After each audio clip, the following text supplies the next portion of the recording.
Dahil sa pagmahal ng presyo ng mga produktong petrolyo, parang nawala na ng ganang mamasada si Benji. Pero nabuhayan siya ng pag-asa nang mabalitaan ng tungkol sa ayuda mula sa gobyerno. Ayaw tanay kung mahatag man nila para makabulig man sa amon mga estudyante kag sa panimalay kay tama na gid subong ka dako ang nagsaka sang krudo.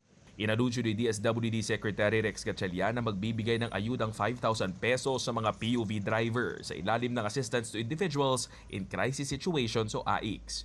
May fuel subsidy rin na matatanggap ang mga POV driver mula naman sa LTFRB. Sa datos ng LTFRB 6, 16,347 POV drivers ang qualified. I'm pretty sure they are going to come up with this subsidy soon. Ongoing na ang mga issue namon sa mga dapat kayuhon nga mga subsidy card.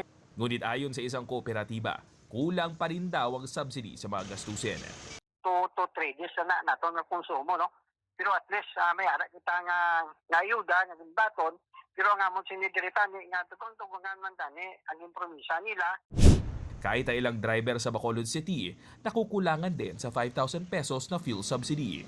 Do kagamay gid na ya katama ka ang 1,000 mo ikrudo sa buong pilaman lang man. Ayon sa isang transport leader sa Bacolod City, halos ayaw na ngang bumiyahe ng ilang driver dahil sa taas ng presyo ng mga produktong petrolyo.